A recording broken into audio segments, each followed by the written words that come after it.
तो आज हम पढ़ने वाले हैं ग्रेटेस्ट इंटीजर फंक्शन के बारे में गाइस। तो चलिए क्लास को स्टार्ट किया जाए। आपको चैनल को सब्सक्राइब और शेयर कर देना है। तो ग्रेटेस्ट इंटीजर फंक्शन को समझने के लिए आपको सबसे पहला चीज़ जो समझना होगा कि इंटीजर क्या है।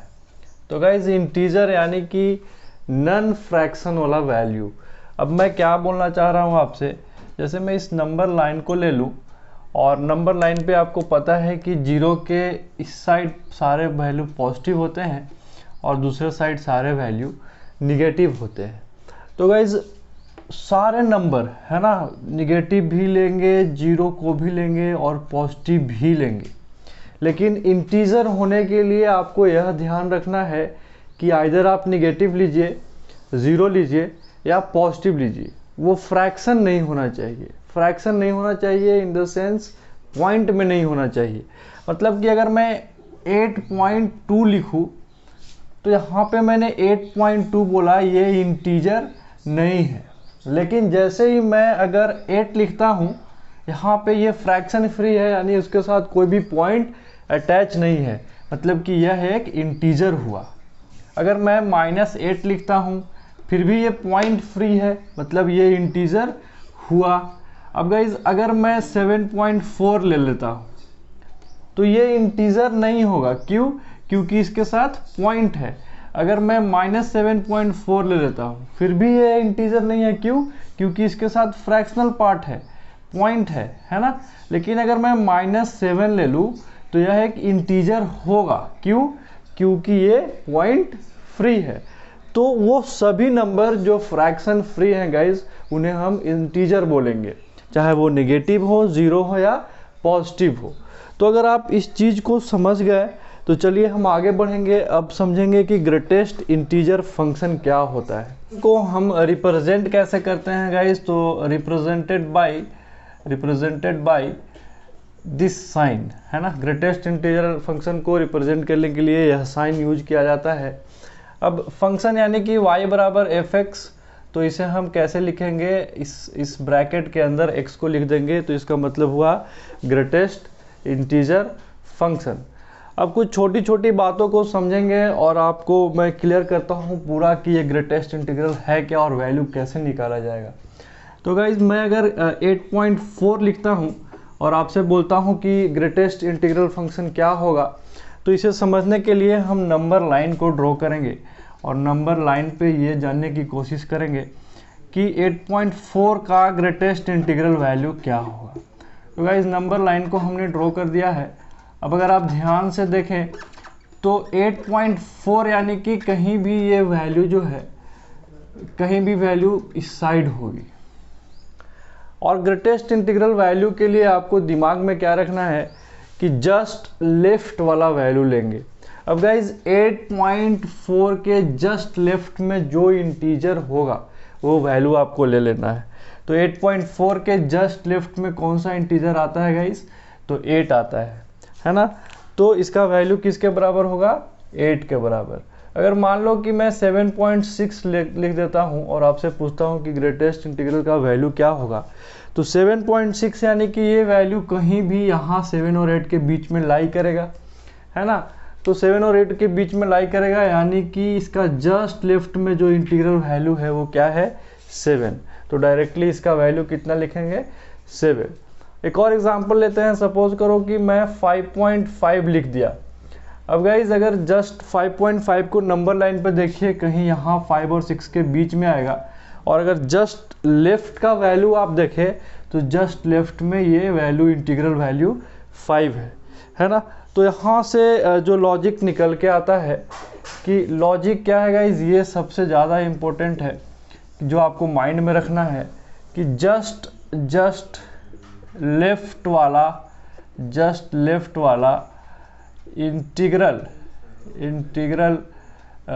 इंटीजर वैल्यू लेना है ना, वैल्यू लेना है।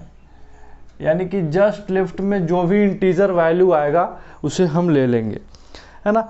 अब आप ये सोच रहे होंगे कि सर टॉपिक तो है ग्रेटेस्ट इंटीजर फंक्शन, लेकिन जो वैल्यूज़ निकल के आ रहा है वो तो इससे ये कम है। तो गाइज एक्चुअली में अगर आप ध्यान दो तो ग्रेटेस्ट इंटीजर यानी कि अगर मैं 8.4 को लिया तो 8.4 तक सबसे बड़ा इंटीजर कौन है, तो आपको दिखाई देगा कि सबसे बड़ा इंटीजर 8 है। अब 9 तो उससे ज़्यादा हो गया ना, 8.4 तक आपको देखना है।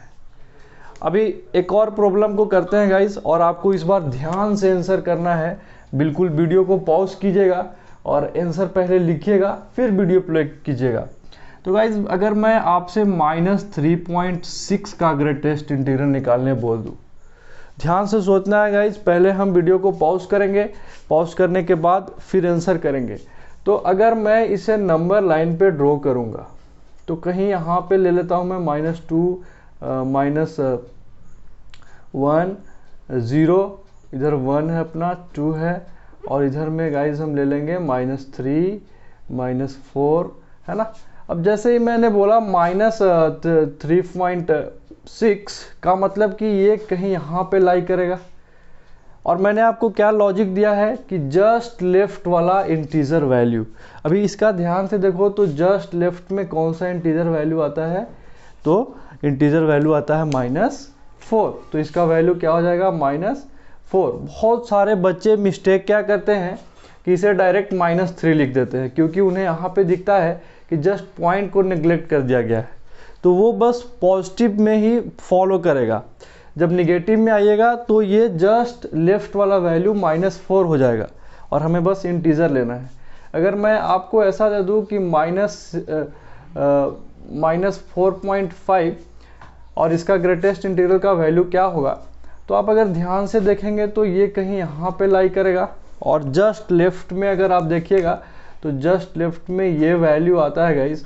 तो इसका मतलब ये हुआ कि -4.5 का ग्रेटेस्ट इंटीग्रल वैल्यू -5 होगा। तो होपफुली आपको ये लॉजिक समझ में आया होगा। तो हम आगे बढ़ेंगे और कुछ और भी बातें करेंगे आपसे। तो गाइज हम लोगों ने दो चीज़ों को समझा कि अगर ग्रेटेस्ट इंटीग्रल x लिखा जाए तो उसका वैल्यू x के बराबर होगा कब, जब x इंटीजर रहेगा। इसका कहने का मतलब क्या है कि मान लो कि मैं अगर आपसे ग्रेटेस्ट इंटीग्रल 4 का वैल्यू पूछता हूँ, तो 4 अपने आप में इंटीजर है, तो जस्ट लेफ्ट में देखने का आपको ज़रूरत नहीं है, आप डायरेक्ट बोलिएगा कि इसका वैल्यू 4 होगा।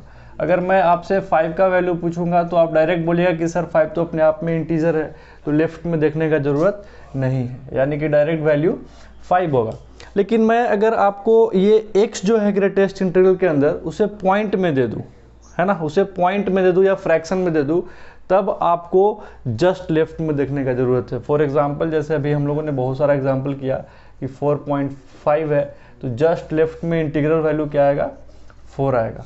तो होपफुली आप ये समझ पाए होंगे गाइज। अब जो हम बात करने वाले हैं उसे आप बिल्कुल ध्यान से देखिएगा और समझने का प्रयास कीजिएगा। तो गाइज अगर मैं x का वैल्यू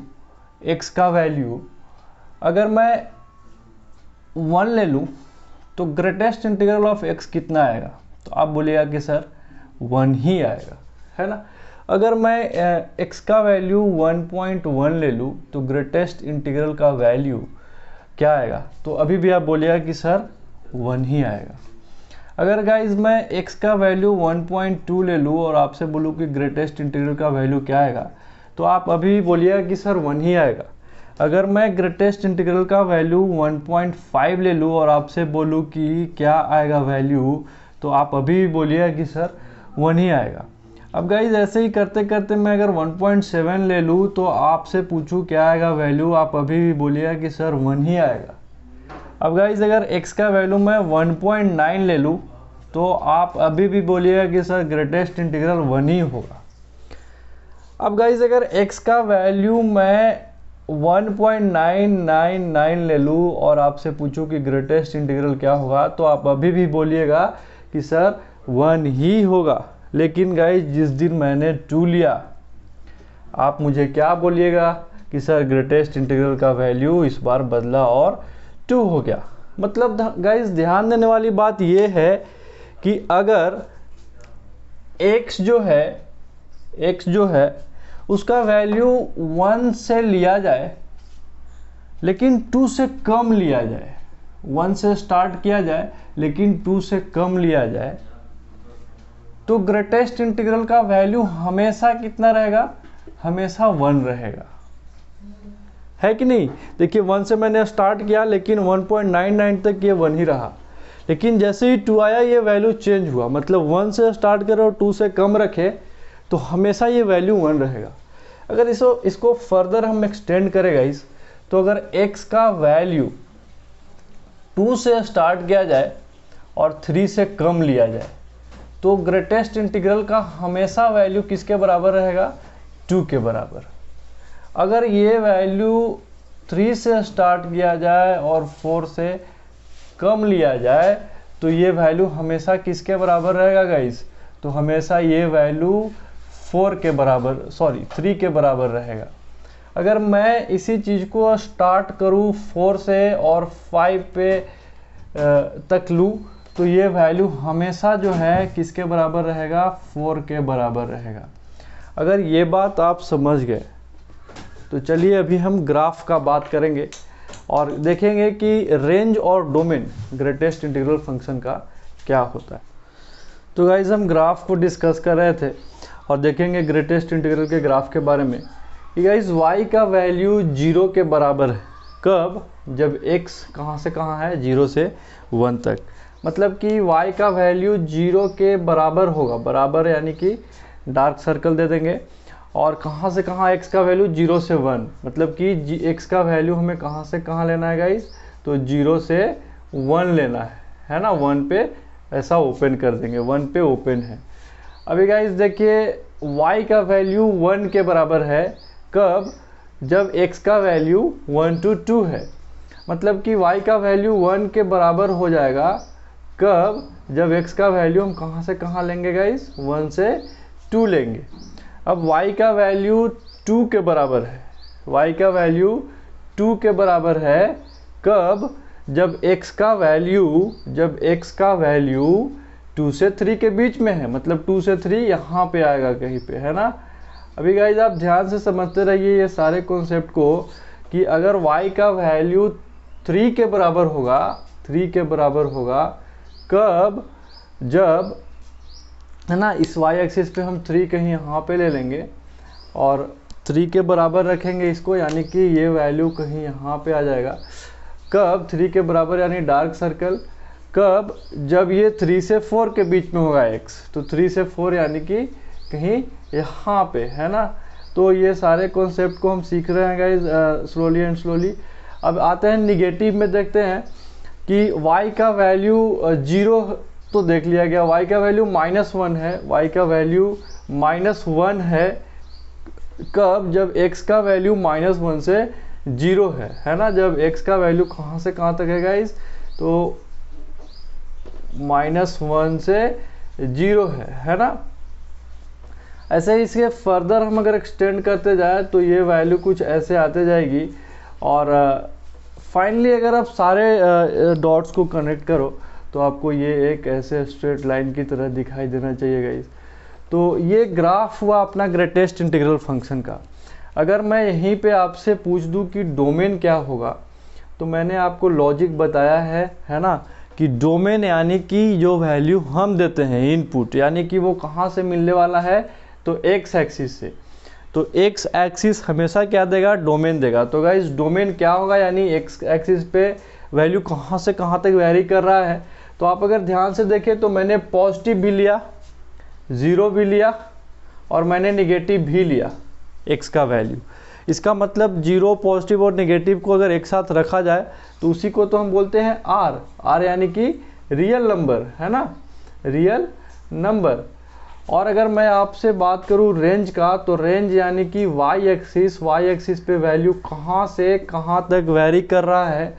तो गाइज वाई एक्सिस को अगर आप ध्यान से देखिए तो पॉजिटिव वैल्यू भी लिया गया है, पॉजिटिव वैल्यू भी लिया गया है ना, और निगेटिव वैल्यूज़ भी लिए गए हैं, और 0 को भी लिया गया है। यानी कि ये भी पॉजिटिव, निगेटिव और 0 को एक साथ रखे तो क्या आता है गाइज, आर, यानी कि रियल नंबर। तो होपफुली आप ग्रेटेस्ट इंटीग्रल फंक्शन को समझ पाए होंगे। तो कनेक्टेड रहिए और वीडियो को शेयर कीजिए अपने दोस्तों के बीच ताकि वो भी सीख पाए। Thank you so much and all the best.